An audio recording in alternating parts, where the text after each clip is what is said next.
Hello everyone, कैसे हैं आप सभी। आई होप आप सभी ठीक होंगे। देखिए, आज की जो हमारी वीडियो एमए सेकेंड ईयर वाले स्टूडेंट्स के लिए जो पॉलिटिकल साइंस इग्नू से कर रहे हैं, और जो हमारे टॉपिक का नाम है संरचनात्मक हिंसा, आर्थिक और सामाजिक राजनीतिक। और देखिए, इस बुक को हम MGPE 11 भी बोलते हैं। ये चैप्टर आपका 5 है और ये पार्ट 2 है। मैंने इसके फर्स्ट पार्ट जो वीडियो थी वो मैंने पहले ही आपको अपलोड करवा दी है, और ये पार्ट 2 है। और इस बुक का नाम मानव सुरक्षा है। तो चलिए आज की वीडियो को हम स्टार्ट करते हैं कि और क्या बताया गया है संरचनात्मक हिंसा के बारे में। मैंने कल आपको अप्रत्यक्ष और संरचनात्मक हिंसा के बारे में बताया था, प्रत्यक्ष हिंसा, अप्रत्यक्ष हिंसा। आज मैं बताऊंगी कि हिंसा के आयाम क्या होते हैं, हिंसा कितने प्रकार की होती है। तो चलिए आज की वीडियो को हम स्टार्ट करते हैं। देखिए, फर्स्ट टॉपिक है हिंसा के आयाम। तो इसमें हम पढ़ेंगे कि हिंसा के आयाम कितने प्रकार के हैं। तो देखिए, पहला है सांस्कृतिक हिंसा, जैसे कि इसमें सांस्कृतिक हिंसा पढ़ेंगे, राजनीतिक हिंसा पढ़ेंगे, सामाजिक हिंसा पढ़ेंगे, तो वो सब। तो पहला है सांस्कृतिक हिंसा। देखिए, इसमें बता रहे हैं कि जो सांस्कृतिक मूल्य तथा विचारों की जो गतिशीलता होती है, जीवन संकल्पना है। बोलो, जो हमारी गतिशीलता है जीवन की, वो एक संकल्पना है। आगे बता रहे जिसमें लोग रहते हैं। आप सभी को पता है जो सांस्कृतिक पूरा जीवन, हमारा जो जीवन वो सांस्कृतिक के ऊपर भी है ना, जिसमें हम रहते हैं। जो हमारी संकल्पना होती है वो एक सांस्कृतिक के ऊपर है कि हम इस जाति से हैं, इस वर्ग से हैं, ऐसे होता है। आगे देखिए क्या बता रहे हैं। देखिए, बोल रहे हैं कि सांस्कृतिक विशेषता होती है क्योंकि दो व्यक्तियों के अनुभवों की उत्पत्ति एक समान होना कठिन कार्य है। देखिए, अगर दो व्यक्ति हैं कोई और उनके कोई अनुभव है, तो दोनों के जो अनुभव होंगे वो अलग अलग होंगे। एक ही टॉपिक पे अगर दोनों के अनुभव होंगे तो अलग अलग होंगे, क्योंकि दोनों की सोच समझ सब अलग होगी। तो उनों के जो उत्पत्ति होती है अनुभवों की, वो एक समान होना बहुत कठिन होता है। आगे देखिए। एबोटब का तर्क क्या है। वो बोलते हैं कि कुछ सीमा तक हमेशा उस विश्व की ज़रूरतों के परिस्थिति के परख विश्वासों के मध्य से उचित ठहराया जाता है। ये बोल रहे कि कुछ सीमा तक जो हमारी संस्कृति होती है उस विश्व में ज़रूरत के हिसाब से उचित ठहराया जाता है। जो हमारी संस्कृति होती है ये सब उचित भी होती है, क्योंकि ये हमारी ज़रूरत के हिसाब से होता है। ठीक है, जैसे कि उदाहरण दे रहे हैं। देखिए, बोल रहे उदाहरण के तौर पे बताया कि जो संयुक्त राष्ट्र अमेरिका है उसने प्रगति और समृद्धि हासिल समूहों की अलग अलग होती है। बोल रहे कि जो समृद्धि और जो आपकी प्रगति प्राप्त करते हैं वह अलग अलग समूह के लोग होते हैं, एक ही समूह से सब नहीं होते हैं। और बोल रहे वह गतिशीलता लचीली तथा अनुक्रियाशील होती है। जो वो आप प्राप्त करते हैं जो समृद्धि, वो लचीली और कहते हैं अनुक्रयशील होती है, जो अच्छे से होती है। बोले जिनको वो सम्मान भी करते हैं, जिनका वह सामना भी करते हैं। आगे देखिए क्या बता रहे हैं। देखिए, 1990 के दशक में गलटुंग जो थे उन्होंने ये स्पष्ट किया कि किस प्रकार से जो सांस्कृतिक होती है वो एक सांस्कृतिक हिंसा भी उत्पन्न कर सकती है। उसको हम पढ़ेंगे कैसे। देखिए, उन्होंने क्या किया कि एक त्रिभुज बनाया। उस त्रिभुज में क्या किया कि एक प्रत्यक्ष हिंसा, एक संरचनात्मक हिंसा और एक संस्कृत हिंसा के बीच में एक त्रिभुज की स्थापना की, जिसमें कि वो बता रहे कि कैसे एक दूसरे से जुड़े हुए हैं। ये बोल रहे सांस्कृतिक हिंसा तब उत्पन्न होती है जब किसी के धर्म के साथ, संस्कृति के साथ, विचारों के साथ या सिद्धांतों के साथ छेड़छाड़ की जाती है। बोले प्रत्येक संस्कृति की अपनी एक विशेषता होती है। हर एक संस्कृति जो जिनकी धर्म होता है उनकी एक अपनी विशेषता होती है, उनका अलग धर्म होता है। अगर उनके साथ कोई छेड़छाड़ करता है तो सांस्कृतिक हिंसा उत्पन्न होती है। जैसे कि देखिए बता रहे हैं कि हर एक संस्कृति में अलग अलग क्या होते हैं कि आप वंदना करते हैं भगवान से, भजन होते हैं, है ना। आप जैसे कि वो पढ़ते हैं जो मोमडन में पढ़ते नहीं है, जैसे हिंदू में भगवत गीता पढ़ी जाती है, मुसलमानों में कुरान शरीफ पढ़ी जाती है। ऐसे हर एक सब में उनमें कवाली भी होती है। तो ये बता रहे हैं कि हर एक धर्म में अलग अलग संस्कृति होती है, अलग अलग विशेषताएं होती है जिन्हों को अपनाया जाता है। आगे देखिए। बोले संस्कृति की हिंसा कैसे उत्पन्न होती है जब कुछ ऐसे नेता होते हैं जो भड़काऊ भाषण देते हैं। आपने टीवीओं में देखा होगा कि बहुत से ऐसे नेता हैं जो भड़काऊ भाषण देते हैं जाति धर्म को लेके। तो उससे भी आपको क्या होता है, प्रत्यक्ष और संरचनात्मक हिंसा का सामना करना पड़ता है। आगे देखिए अब पियरे और जो बोर्डियू हैं उनका क्या कहना है कि जो सांस्कृतिक हिंसा का समाज में पाए जाने वाले प्रतीकों और अज्ञानतक घटनाओं का निर्धारण करने हेतु अवसरों का अन्यायपूर्ण वितरण होता है। देखिए, प्योरे और बोर्डरू कहते हैं कि जो आप जैसे कि आप जो ज्ञान होते हैं, जब आप ज्ञान को निर्धारित करते हैं और अवसरों का जब वितरण करते हैं ना, अवसर जो होते हैं उसका वितरण होता है, तो अन्यायपूर्ण अवसर का वितरण होता है। जैसे कि आप किसी को अवसर प्रदान करें तो हम एक समान रूप से अवसर देते हैं, परंतु सांस्कृतिक में क्या होता है कि अन्यायपूर्ण वितरण होता है। ये देखते हैं अच्छा ये इस जात का है, इस कास्ट का है, इस सांस्कृतिक का है, तो उसको ज़्यादा अवसर देंगे, इसको कम देंगे, तो ये होता है सांस्कृतिक में। आगे देखिए क्या बता रहे हैं, देखिए अभी क्या बता रहे हैं कि जो सांस्कृतिक में क्या होता है कि जो भेदभावपूर्ण होता है या फिर असमानताएं होती हैं, उसमें शक्तियों तथा संसाधनों का भेदभावपूर्ण से वितरण किया जाता है। जैसे कि कोई शक्ति है किसी के पास, कोई शक्तियाँ हो गई, कोई संसाधन हो गए, तो उनका वितरण कैसे होता है, भेदभाव और असमानता से इनों का वितरण किया जाता है। और इसको वहाँ पे उचित भी ठहराया जाता है, क्योंकि वह अपनी संस्कृति को महान मानेंगे, ऊंचा मानेंगे, तो जाहिर सी बात है दूसरी वाली को नहीं मानेंगे। तो उसमें जो संसाधनों का वितरण होता है, बांटते हैं जो, वो भेदभावपूर्ण और असमानता तरीके से करते हैं, और इसको उचित भी बोला जाता है। आगे देखिए जैसे उदाहरण के तौर पे बता रहे हैं कि जब आप संयुक्त राष्ट्र अमेरिका में जाएंगे तो वहाँ पे देखिए प्रगति और समृद्धि हासिल करने के लिए अफ्रीकी और अमेरिका की योग्यताओं को सीमित कर रखा है। अफ्रीकी और जो अमेरिका की योग्यता है उनको सीमित कर रखा है कि आपको अगर समृद्धि चाहिए और कुछ अच्छा बनना है तो आपकी योग्यता इतनी सी होनी चाहिए, मतलब कम होनी चाहिए, और आप वो चीज़ें पा सकते हैं। तो ये भेदभावपूर्ण है। आगे देखिए ये बोल रहे जो अमेरिका में अश्वेत थे, जो अश्वेत लोग होते हैं, उन्हों के विरुद्ध सामूहिक हिंसा भी हुई थी, और इसको संरचनात्मक हिंसा बोला जाता है। तो आपको पता है ना कि जिसकी अश्वेत जो लोग हैं, जो जिसको ब्लैकिस्ट बोला जाता है, उन्होंने आंदोलन किए, उन्हों के विरोध में बहुत सारी हिंसा भी हुई थी वहाँ पे, जिसके परिणाम स्वरूप क्या हुआ कि संरचनात्मक हिंसा के रूप में परिवर्तित होगी। आगे देखिए क्या बता रहे हैं, बुरे की जो संरचनात्मक हिंसा होती है ना, वो आपके नस्लवादी सामूहिक सांस्कृतिक हिंसा को जन्म देती है। देखिए जो संरचनात्मक हिंसा होती है वो किस पर डिपेंड होती है, जो नस्लवाद होते हैं, जो भेदभावपूर्ण लड़ाई झगड़े करते हैं, या फिर जो सांस्कृतिक हिंसा होती है, इन सबको वो जन्म देती है। आगे देखिए क्या बता रहे हैं, देखिए क्या बता रहे हैं कि अगर आप भारत में देखोगे तो आपने देखा होगा कि सदियों से जो ऊंची जाति होती है वो अनुसूचित जाति के साथ दमन करती है ना, सांस्कृतिक हिंसा करती है, भेदभाव करती है। आप सभी को ये पता है, क्योंकि पहले के टाइम पे भी होता था, आज के टाइम पे बहुत सारी जगह ये देखा जाता है, गाँव में खासकर। और ये बताते हैं ये सब किसका कारण है, ये जो परंपरागत संस्कृति होती है उसका कारण है। हम परंपरागत संस्कृति को अभी तक चला रहे हैं और हम सोचते हैं कि ये ऊँची संस्कृति है, ऊँची जात का है, ये नीची जात का है, तो भेदभाव करते हैं, उसको अपने घर नहीं आने देते, पानी नहीं देते।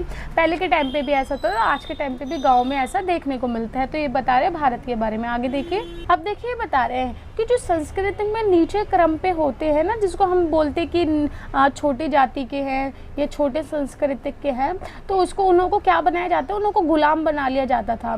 ठीक है, जो पहले के टाइम पे क्या होता था, गुलाम बना लिया जाता था, श्रमिक बना लिया जाता था, उन्हों को अपना औपनिवेशिक बना लिया जाता था, है ना, क्योंकि बोलते थे तो छोटी जाति के हैं तो ये गुलाम बनने के कार्य है इन्हों के, या फिर श्रमिक बनने के कार्य पहले के टाइम पे वो बता रहे हैं। और बता रहे कि जो वास्तविक प्रबल होते हैं उसमें क्या होते हैं, जिसके पास समूह या समाजों की तुलना में ज़्यादा शक्ति थी। देखिए क्या होता था कि जिसके पास ज़्यादा शक्ति होती है वो अपने आप में ज़्यादा दबदबा अपना रखता है, बोलता है कि मैं इस कास्ट से हूँ और मेरे पास ज़्यादा शक्ति है, मैं ज़्यादा पावरफुल हूँ आप सबसे। आगे देखिए, और बोले जो इस प्रभुत्व का समर्थन भी किया जाता था पहले, जो जिनके पास ज़्यादा शक्ति होती थी, उच्च कास्ट के होते थे और वो अपना दबदबा रखते थे, उनको सपोर्ट भी किया जाता था। और वो जो ऊँची जाति के लोग थे वो छोटी जाति के लोगों पे अपने निर्णय को थोपते थे। ठीक है, और ये सब लोग क्या होते थे, सामाजिक जो संस्थाएं होती हैं उन पे विश्वास करते थे। ये ऐसा नहीं सोचते थे कि ये भेदभाव हो रहा है या फिर ये क्या हो रहा है, वो इसमें इंटरेस्ट नहीं रखते थे, वो खाली ये सोचते थे हाँ ये सामाजिक तौर पे है और ये सब ठीक हो रहा है।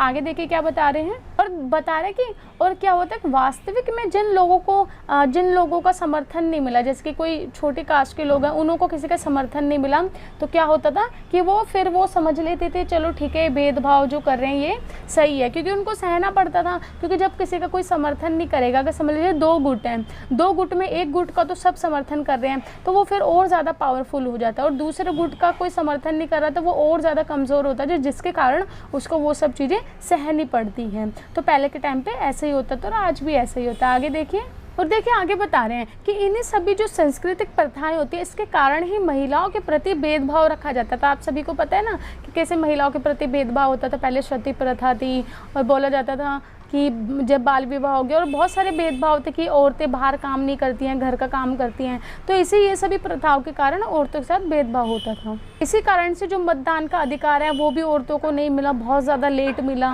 क्योंकि समझते थे कि औरतें जो होती हैं, महिलाएं जो होती हैं, उनको ये सब अधिकारों की कोई ज़रूरत ही नहीं है। आगे देखिए, और देखिए परिवार में क्या होता था, दुर्व्यवहार किया जाता था उनसे, है ना, उनको पीड़ित किया जाता था, और रोजगार के जो अवसर होते हैं उनसे उनको दूर रखा जाता था, क्योंकि सोचते थे वो उसके लायक नहीं है। आगे देखिए हमारा नेक्स्ट पॉइंट है आर्थिक हिंसा। अब इसमें जानेंगे। देखिए बोले आर्थिक हिंसा क्या कहलाती है, जैसे कि उत्पादन संबंधित जो संरचनाएं होती हैं, जो काम होते हैं, जो उपभोक्ताएं होती हैं, गरीबी होती है, स्वास्थ्य होता है, देखभाल होता है, और जो मजदूरी होती है, बेकारी होती है, ये सभी चीज़ें किस में आती हैं, आर्थिक हिंसा में आती है। आगे देखिए बोले कि अनुचित जो आर्थिक संरचना होती है उससे ही स्थिति है उत्पन्न होती है। जैसे कि अनुचित आर्थिक संरचना होती है जिसमें कि उचित तौर पे सब कुछ नहीं किया जाता, सही से बंटवारा नहीं होता उचित तौर पे, अनुचित तौर पे जो चीज़ें की जाती हैं उससे आर्थिक हिंसा उत्पन्न होती है। जिसमें क्या होता है, आर्थिक हिंसा में क्या होता है, क्यों होती है आर्थिक हिंसा, देखिए कुछ लोगों के पास तो बहुत ज़्यादा पूंजी होती है और कुछ लोगों के पास बिल्कुल नहीं होती है, जिसके कारण क्या होता है, दोनों के बीच में भेद हो जाता है, शोषण करने लग जाते हैं। जिनके पास ज़्यादा पूंजी है वो कम पूंजी वालों के साथ शोषण करने लग जाते हैं, अत्याचार करने लग जाते हैं, उनको दबाने लग जाते हैं। जिसका कारण क्या होता है कि जो जिनके पास कम पूंजी है वो सुविधा से वंचित रह जाते हैं, है ना, और फिर क्या होता है कि वो भूखमरी का कारण उन पे हो जाता है, कुपोषण के शिकार हो जाते हैं, ठीक है, और उनके पास धन नहीं होता तो जो संसाधन है उनकी कमी हो जाती है। ये सब चीज़ें हो जाती है, आर्थिक हिंसा तभी होती है जब ये सब चीज़ें होने लग जाती है। आगे देखिए बोल रहे कि समाज में एक वर्ग है, जैसे कि एक संघर्ष वर्ग और एक धनी वर्ग है। संघर्ष वर्ग वो है जो विकासशील देश है और धनी वर्ग वो है जो विकसित देश है। तो बोले इन दोनों के बीच में संघर्ष होता है, आर्थिक हिंसा का यह एक उदाहरण है, क्योंकि जो विकसित देश है उसके पास बहुत धन है, वो पूरा संसाधन है उसके पास, पर जो विकासशील देश है उनके पास कुछ भी नहीं है, तो इनों के बीच में संघर्ष चल रहा है, उसको भी आर्थिक हिंसा का बोलते हैं। आगे देखिए कुछ उदाहरण दे रहे, जैसे कि उत्तरी अमेरिका की जो मुक्त व्यापार नीतियां हैं जिसको NAFTA बोलते हैं, और जो अंतर्राष्ट्रीय मुद्रा कोष है और जो G8 है, विश्व व्यापार संगठन है, इसमें बहुत सी ऐसी कमियां हैं जो विकसित देशों के फ़ायदे में और विकासशील देशों के लिए नहीं है फ़ायदे में, तो इसको भी हम आर्थिक हिंसा के रूप में ले सकते हैं, क्योंकि ये आर्थिक हिंसा पैदा करती हैं। जब आप किसी के साथ वो करेंगे, भेदभाव करेंगे, किसी को ज़्यादा सपोर्ट करेंगे, किसी को कम, तो फिर आर्थिक हिंसा पैदा होती है। आगे देखिए बता रहे कि भूमंडलीकरण के कारण भी आर्थिक हिंसा उत्पन्न हुई है। क्यों? क्योंकि देखिए क्या होता है कि भूमंडलीकरण के कारण असमानता फैल गई है, बाजार तो बहुत ज़्यादा हुए हैं, बाज़ारों में वृद्धि हुई है, परंतु क्या हुआ है कि कुछ लोगों के पास ज़्यादा आय आ गया और कुछ के पास आई नहीं है, जिसके कारण क्या हुआ, असमानता फैल गई और आर्थिक हिंसा और उत्पन्न होगी। आगे देखिए जो बहुराष्ट्रीय कंपनियां होती है वो क्या करती हैं कि विकासशील जो देश होते हैं उसमें अपनी कंपनियां लगाती है और वहाँ से लाभ उठा के ले जाती है, जिसके कारण क्या होता है कि वो और अमीर बन जाते हैं, जो विकासशील देश है वो और ज़्यादा गरीब बन जाते हैं। ये किसके कारण है? जो विश्व व्यापार संगठन हुआ है अभी और जो भूमंडलीकरण है उसके कारण हो रहा है। आगे देखिए जिसके कारण क्या होता है कि जो श्रमिक वर्ग होते हैं वो भयंकर संरचनात्मक हिंसा का शिकार हो जाते हैं, जो संरचनात्मक हिंसा होती है उसका शिकार होते हैं, जिसके कारण गरीबी और खाद्य पोषण, असुरक्षा, ये सब चीज़ें पैदा हो जाती है। अब हमारा नेक्स्ट पॉइंट है राजनीतिक हिंसा। देखिए राजनीतिक हिंसा में क्या बता रहे हैं कि इसके अंदर क्या होता है कि ऐसी कार्रवाई शामिल होती है जिसमें कि बहुत ज़्यादा आर्थिक शारीरिक बल का यूज़ करते हैं और राजनीतिक लाभ उठा लेते हैं और जो विपक्षी पक्ष होता है उसको क्षति पहुंचाते हैं। इसमें क्या होता है कि शारीरिक रूप से बल का प्रयोग किया जाता है और जो विपक्षी पक्ष होते हैं उसको दबाया जाता है। आगे देखिए और बता रहे हैं इसके अलावा जैसे कि नस्लवाद होता है, गुरिल्ला युद्ध हो गया, राष्ट्रीय स्वाधीनता आंदोलन हो गया, ये और हड़तालें होगी, ये सभी कभी कभी हिंसा का रूप ले लेती हैं। आप सभी को पता है जो आंदोलन होते हैं, हड़तालें होती हैं, ये सब कभी कभी हिंसा का भी रूप ले लेती हैं। आगे देखिए ये बता रहे हैं कभी कभी हम क्या करते हैं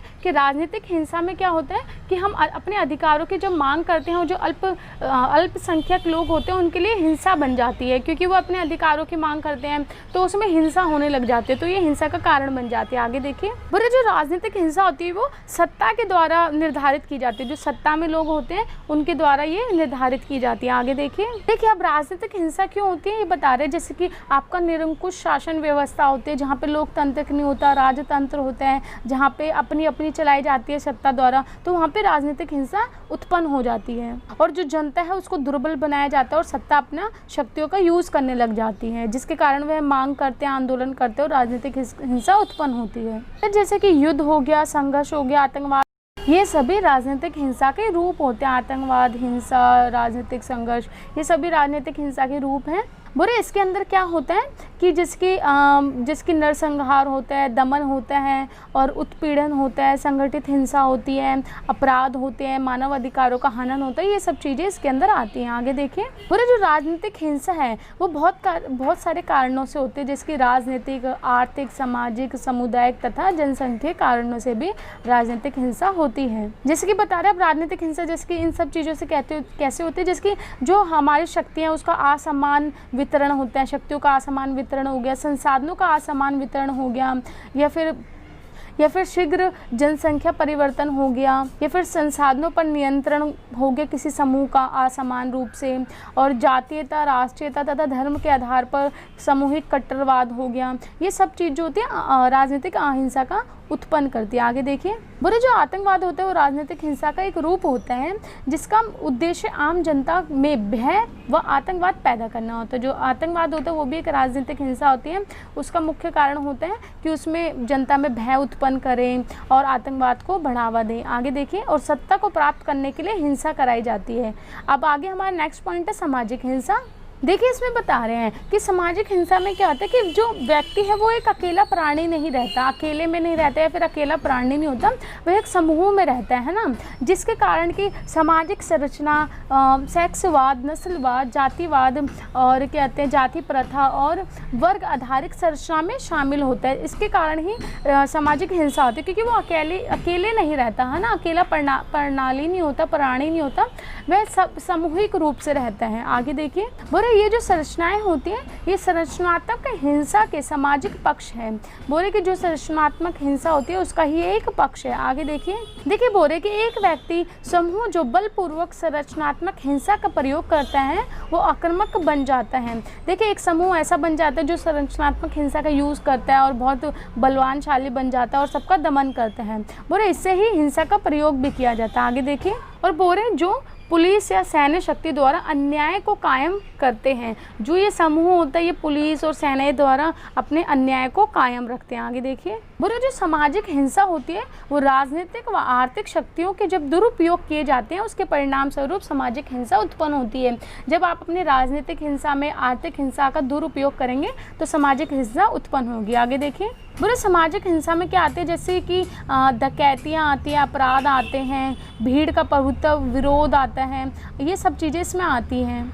और बोले ये तीव्र उद्योग परिवर्तन के कारण होता है। बोले जैसे कि परिवर्तन, सामाजिक परिवर्तन या फिर अंतर सांस्कृतिक आक्रमण तेज करते हैं। जो ये परिवर्तन होते हैं जो सांस्कृतिक आक्रमण होते हैं उसको तेज करते हैं और भागदौड़ मचाते हैं, क्योंकि इसके माध्यम से परंपरागत मापदंडों को तोड़ा जाता है। बुरे सामाजिक हिंसा का उदाहरण है जिसकी जाति प्रथा होगी, लोगों को जन्म से ही निष्कासित जीवन जीने का मजबूर किया जाता है। जो निष्कासित जीवन होता है उसको जीने के लिए मजबूर किया जाता है। अब हमारा नेक्स्ट पॉइंट है संरचनात्मक हिंसा के रूप में गरीबी। बुरे जो निर्धनता संरचनात्मक हिंसा का सबसे भयानक रूप है। जो गरीबी होती है वो बहुत भयानक संरचनात्मक हिंसा का ही एक रूप है, क्योंकि ये पूरे समाज में, पूरे विश्व में फैली हुई है। बुरे जो अमर्त्य सेन हैं उनके अनुसार बताया जा रहा है कि जो स्वतंत्रता की ऐसी अस्वीकृतियों के परिणाम होते हैं जिसमें व्यक्ति अपनी बुनियादी ज़रूरतों को भी पूरा करने में असमर्थ होते हैं, वह गरीबी कहलाती है। जो अपनी बुनियादी ज़रूरतों को भी पूरा नहीं कर पाते हैं। आगे देखिए, और बोले कि गरीबी का अर्थ है कि अपनी सुविधाएं ना मिलना, जो उनकी सुविधाएं होती है वो ना मिलना, स्वास्थ्य ना मिलना और क्या कहते हैं आवास ना मिलना, जल ना मिलना, संसाधन ना मिलना, ये सभी क्या होते हैं गरीबी का अर्थ है।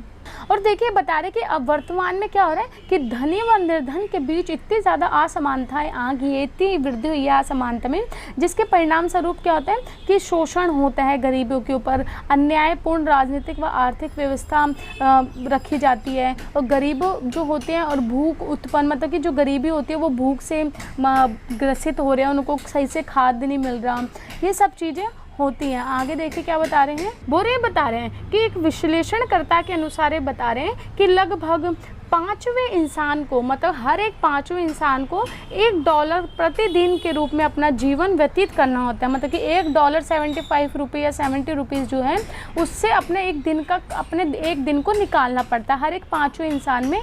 मतलब बता रहे हैं कि गरीबी इतनी ज़्यादा कि हर एक पाँचवा इंसान गरीब है और वो $1 से ही अपने एक दिन निकालता है। आगे देखिए बता रहा है कि UNO WIDER ने अपनी सन 1906 की रिपोर्ट में उल्लेख किया कि सन 2000 में विश्व संपत्ति का 40% सबसे ज़्यादा धनवानों के पास है, कि पूरे विश्व में जो 40% हैं धन वो धनवानों के पास है और वयस्क के पास 10% है।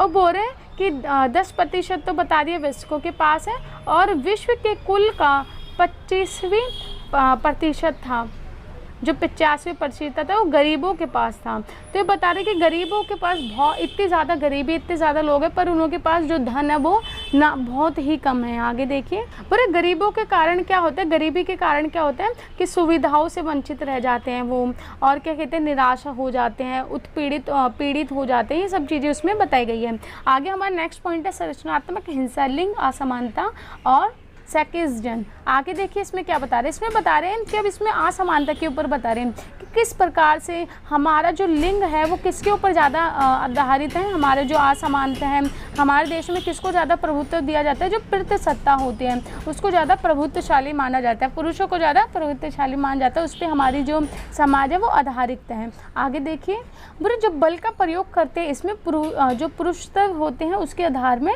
इसको वृद्धि होती है। जो बल का प्रयोग है इसमें और ज़्यादा वृद्धि हुई है जो पुरुष के ऊपर डिपेंड होता है। आगे देखिए, बुरे महिलाओं के साथ होने वाली, जैसे कि महिला के साथ जो दुष्व्यवहार होता है, दुर्व्यवहार होता है, बलात्कार हो गया, कन्या भ्रूण हत्या हो गई, इसके अलावा जो उनके मूल अधिकार होते हैं उनका उल्लंघन किया जाता है, उनको उसे दिया नहीं जाता। और बता रहे हैं कि महिलाओं पर जन्म से लेकर पालन पोषण में सिर्फ घर में ही रखा जाता है, घर के जो अत्याचार होते हैं वो होते हैं उनके साथ।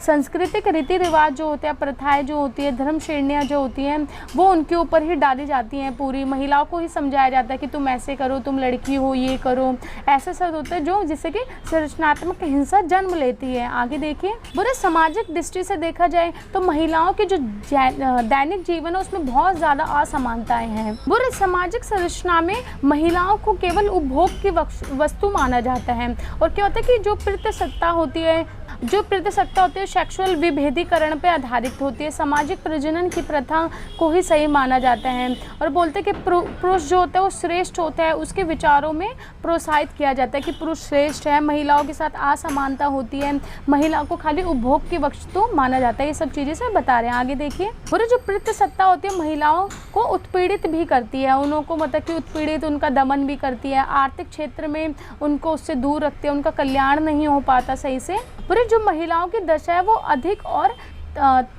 तुच्छ बना दी जाती है। जो महिला की दशा है वो बहुत ज़्यादा खराब और तुच्छ बना दी जाती है। आगे देखिए, क्योंकि जो महिला होता है उसको परिवार के उत्पादन कार्य नहीं माना जाता, कि जो महिलाएं वो उत्पादन कार्य नहीं होती हैं, वो औपचारिक रूप से श्रम बाजार के रूप में उपयोग में लिया जाता है। उनको बोलते हैं कि तुम खाली एक श्रमिक टाइप में हो, आप उत्पादन नहीं कर सकते कुछ भी, और आप घर के ही लिए बने हो। और ख़ास कर ये सब कहाँ होता है, ग्रामीण इलाकों में होता है। आप देखते हैं कि ग्रामीण इलाकों में जो महिला होती है वो घर में ही काम काज करती हैं, जॉब पे ना के बराबर जाती हैं। अगर चल जाए तो उसके लिए बोला जाता है देखो ये घर की औरतें हैं, बाहर जाती है ना, ऐसा सब होता है गाँव में, आज भी होता है।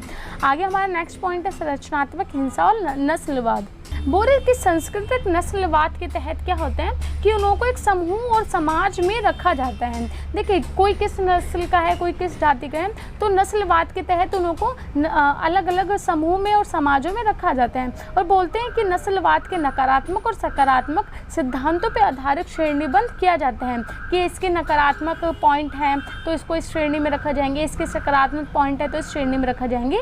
आगे देखिए, और जो नस्लवाद होती है वो जो इंसान होते हैं उनकी त्वचा के रंग, शारीरिक विशेषताएं के आधार पर होती है, कि तुम इस रंग के दिखते हो, इस शारीरिक आपका डिज़ाइन है, तो इसलिए उनको अलग रखा जाता है। और सकारात्मक सिद्धांतों के अनुसार उनको छोटी छोटी मात्रा जैसे भूषण, वस्त्र, संगीत, नृत्य, साहित्य आदि जैसे मूल्यों पर नियंत्रण किया जा सकता है, क्योंकि ये क्या होते हैं सांस्कृतिक रूप से हानिकारक नहीं होते तथा स्वीकार माने जाते हैं। बोले कि इनों के जो संगीत होते हैं, भोजन, वस्त्र, उसको स्वीकार कर लिया जाता है और ये हानिकारक नहीं होते, परंतु उनकी त्वचा, रंग, ये सब नकारात्मक में रखा जाता है। आगे देखिए, बोले सामाजिक मानक होते हैं उसका उल्लंघन होता है, कि जो नस्लवाद होते हैं उसमें इसका उल्लंघन किया जाता है और इस उल्लंघन को उचित भी ठहराया जाता है सामाजिक रूप से, क्योंकि बोलते हैं हाँ ये सब ठीक चीज़ है, जिसके कारण क्या होता है कि शांति की स्थापना नहीं की जा सकती है, क्योंकि ये नकारात्मक प्रभाव डालते हैं। ये जो सिद्धांत है ये नकारात्मक प्रभाव डालते हैं कि आप इस नस्ल के हो, आप ऐसे दिखते हो, वैसे हो,